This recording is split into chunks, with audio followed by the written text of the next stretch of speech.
Welcome back to the panel discussion, the framework for mobile security in government, sponsored by Samsung Electronics America, here on Federal News Radio 1500 AM and federalnewsradio.com. My guests today are John Johnson, Enterprise Mobility Team Manager at the GSA. Johnny Overcast is Director of Government Sales at Samsung Electronics America. Joshua Franklin is Information Security Engineer at the National Institute of Standards and Technology, and Vincent Sritipan, Program Manager in the Cybersecurity Division in the Science and Technology Directorate at Homeland Security. And let's talk about some of the technologies and details we got to in the first part of the discussion. I've heard words like hardened device, baseband, firmware, network architecture. These are all part of the security ecosystem that ends up in a secure device. And for purposes of our discussion today, when we say mobile security, we mean mobility devices, that is tablets, smartphones, and not so much notebook computers. That's part of the bigger picture, but let's concentrate on mobility. And Johnny, you've got some technology items built in, and as I guess some of your competitors do also, but what's the state of the art in mobile device security right now?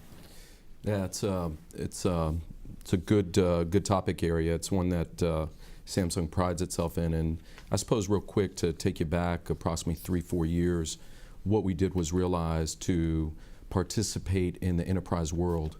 We're making great strides in the consumer space, but to progress in the enterprise world, Samsung needed to bring form capabilities that involve secure transport with the VPN support, on-device encryption, a way for mobile device management technologies and partners to manage our devices, and for customers to get their hooks in our devices via this very important part of the ecosystem, and also to support enterprise applications such as Exchange. So that was the beginning. What Samsung did from there was just build off of that. And what we did then was, we mentioned the digital strategy before, was look at trends such as bring your own device trends, or a trend that we might want to call GOPE, which is government owned but personally enabled devices. Mm-hmm. That is a trend where our government customers are allowing for some personal use. Well, to do that, what we did was we created this technology that basically checks for device integrity from the moment your device turns on. And what I mean by that is if there's something that's not supposed to be occurring at the device or within the device when you turn on the device, that our technology allows for the detection of that malicious act or action, whatever it may be, and then it takes certain steps to mitigate that from there. What we did also is that we built in Security Enhanced Android, which was a joint venture with one of the our security elements within the government. And what that does, there's a direct tie with the integrity management that I just talked about, in that you have to have certain permissions. The application or the process has to have a permission to go to the application layer, which is what the end user sees. At the end of the day, that's where all the applications are in the device. And in order to get access to that part of the device, which, by the way, we can separate. We can have a separate part of that user interface that separates the file systems, if you will, and that data in interactions, which we call Samsung Knox Custom Configurator. So what we did is we hardened. That's when we say harden the device from the hardware through the application layer. That's what we mean. There's detection of something bad. There's mitigation of that bad thing entering the space, and also there's a secure separation of data, and then there's transport security, which is facilitated by virtual private network technologies.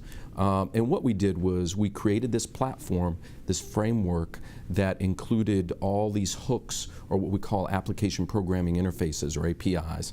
But basically, that is to enable the partner ecosystem to manage our devices and manage this secure platform in a way that that facilitates usability, that in a way that allows our government customers to deploy within their enterprise. So that's what Samsung has brought to the table. And then furthermore, with regards to NIST, we have NIST 140-2 protections. We've got common criteria certification based on this platform. We've got DoD or DISA STIGs that have been put out there for this platform to enable our devices to be used on DoD networks or other networks. So that's what Samsung has brought to the table as part of the tie that you're going to hear from our government customer. But I do want to emphasize that it's important. I think what we've done probably pretty good is to keep usability. So in other words, being locked down that hard as I just described, but to the end user, they're really not noticing anything different at the application layer. It's all being handled under the hood, as it were, and usability is really big, especially again as we're having this workforce coming into the government. They want their devices to work as they worked as outside, and coming in, they want those devices to be, lack of a better way to put it, usable in the workspace. Is it safe to say, too, that the problem is getting different if you make the analogy of desktop computing, where bad actors, use links, they use PDFs even, they use videos, they use JPEG images to embed malware, and when people click on it, then you've got a problem. To the extent that mobile devices are now becoming platforms for advertisers, and a lot of the social media, 75% of what you look at on there is sponsored and third-party content that you have no idea how it got to your phone. But I would imagine that is worsening the threat as time goes on, just as it did in the desktop world. Well, sure it does, and I think, well, I know the major consideration there is, again, how are you protecting the data on the device, which OEMs such as manufacturers such as Samsung has accounted for, and how are you protecting the data in transit? And then again, how are you accounting for malicious behavior on the device? So malicious behavior on the device, protection of the data, and then protection of the data in transport. So that's one way that the manufacturers and partners in this ecosystem are accounting for that dynamic. So Vincent, what happens up the line as you go toward the other parts of the architecture or the chain of events? Sure. I mean, so there's particularly the wireless too. You might want to talk about that yeah, also. I mean, so on our side, we see it as, even when I look at funded research in mobile, I look at it from, we have a program in mobile device security looking at everything from integrity, high integrity of the device, whether it's like a root of trust technology, whether it's hardware based in the phone that folks like Samsung provide. Root of trust? Root of trust. So it's essentially an immutable I guess code or algorithm, something that's immutable, that where you can ensure the integrity of the device, so that if something changes, it's authorized, right? Where things have been changed and it's not authorized, that's something that you'd be able to catch. That's what I was alluding to before for the hardware-based security. Vincent put it very well, thank you, Vincent. But that's what he was talking about, is that from the point of manufacturer, we do have this hardware root of trust, and so if there's not a match, then you're not going to have permission to enter the device or run a process. Yep. Yeah, and there's many ways to do it. I'll say that in hardware, I mean, with a manufacturer, it is costly in that sense. Having a secure element on the device can be difficult, and you can't expect it to be on every device. Maybe if you're a Samsung, great, that's wonderful. But in some other manufacturers, you'll find that that doesn't exist. So then what does the government do? I mean, I'm sure everybody could give you different answers, just buy a certain brand or not. But the idea here is that we do see that device integrity is very important. How we authenticate to the device, whether it's through a PIN or a password or some biometric of some sort. We have engaged in research where we look at continuous authentication, where it's not just a one time to get into something, where once you're in, then you have a time to live, and essentially whatever you want to access, you access and use, right? But we're looking at, can we look at behavior, a person, like gait technology, how you walk, how you hold the phone, the usage, how hard you press on the phone, all of those types of, I guess, modalities to authenticate a user, and continuously do this. And the reason we do this is because we're looking at, can we provide you granular access to information and data over time? So putting things into context is very important. Also, when we look at another side of mobile security and the ecosystem, we can also think about applications, right? So mobile applications is a big piece. It's probably one of the #1 ways in which an adversary gets into your mobile device, and whether just some vulnerability that exists or an exploit. And you'll find that I mean, we've seen that the operating systems are actually pretty hardened. We've actually kicked off a program in June. We had an industry day around mobile application security research and development. It's a broad agency announcement, which we actually had, half of industry and half of the research community, over 140 plus people who attended, actually there to listen to what we want to do, right? So technical topic areas that we look at include integrating security throughout the life cycle. So when you think about a development platform, so things like Xcode Ghost hopefully don't happen to you, but where you can think of, we have mobile app development platforms where we build mobile applications. We want to integrate security throughout that life cycle, not just bolt it on. And we also look at things like, can we do continuous validation and threat protection? So things like Pegasus or Trident or other things where you just might have vulnerabilities in your own mobile application. We want to be able to detect that, be able to account for your assets and your software. So we are investing in those types of technologies. So a long list of things that all have standards associated with them, or many of them do. How does NIST keep up with? I mean, how do you stay ahead of the standards and not be chasing them all the time? That's a great question. I mean, NIST also does a large amount of research, and so when our research into securing some technology shows us that there's a standards gap or a best practices gap, that is a red flag for us to begin working with industry to create some new standard, basically. Right, so you're continuously standardizing, so to speak, while there's continuous validation and continuous monitoring of what's going on. John, comment from the GSA perspective on that. Josh is in a very difficult position over at NIST.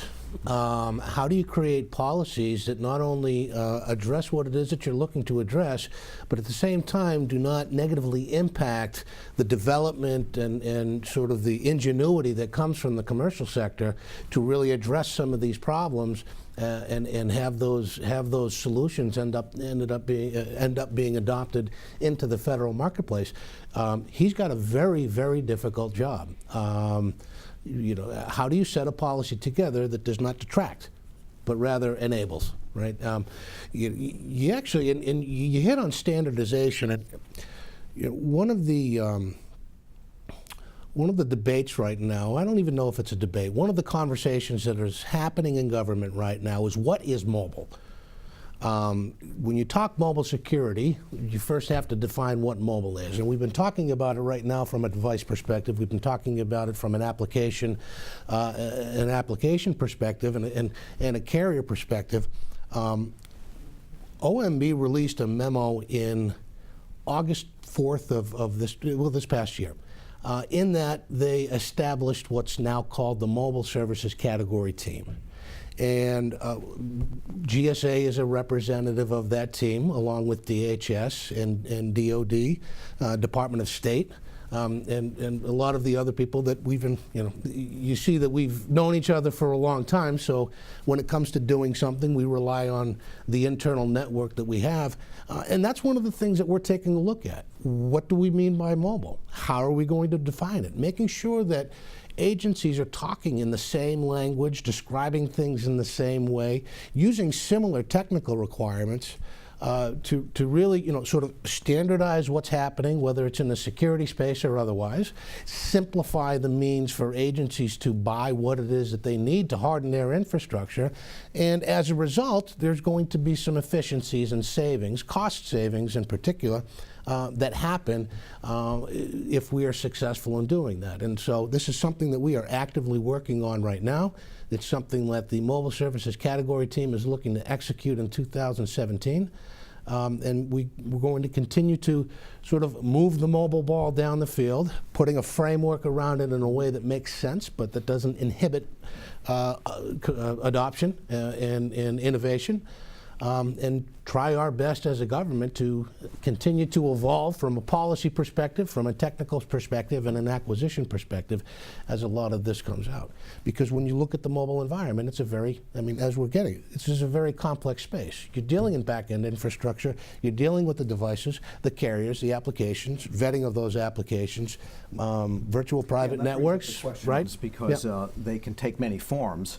One just simply deploying a desktop application in a mobile display versus a whole app that is the application encapsulated with whole different code and maybe some hybrid means in between. So I imagine that kind of gets complicated as you try to secure applications within a secure device. Yeah, well, I mean, yes and no in the sense of there is a lot of complexity in this space, but if you think about mobile applications from the commercial markets, official places like Google Play or Apple iTunes or Windows Phone Store, there's only about 4 million unique mobile applications, and growing, of course. Every time they say there's billions, it's because they have updates to that same app, and therefore they count it the same. I think I get 1 million of them every week. Yeah, but the difference is that when we deal with that, I can tell you a solid number. Even if you counted illegitimate markets that we are trying to look into, like Baidu and some of the other Cydia underground ones, there's only about 10 million unique mobile apps. But when I ask you that same question on a desktop application, you can't give me a number because it's decentralized. How we distribute applications on the desktop is different. And so I think that you have to really gauge what the problem is or what's the boundary there, because web applications, whole nother ballgame, right? I can use it on a mobile device, and now how do I deal with that? But then now it gets to, well, just secure your web server, right? Go do things the appropriate way. But we've had these, it's not like it's new, but again, when we put it in the context of mobile, we have to really bound it to this is within the scope of mobile and this is outside. All right, we are going to continue with this discussion. Right now we are at a point where we're going to take a short break. So let me tell you again, my guests today are Vincent Svrdipan, the Program Manager in the Cybersecurity Division, Science and Technology Directorate at the Homeland Security Department, John Johnson, Enterprise Mobility Team Manager at the GSA, Joshua Franklin is Information Security Engineer at NIST, and Johnny Overcast, Director of Government Sales at Samsung Electronics America. I'm your moderator, Tom Temin. This discussion is the framework for mobile security in government, sponsored by Samsung Electronics America, here on federalnewsradio.com and Federal News Radio 1500 AM.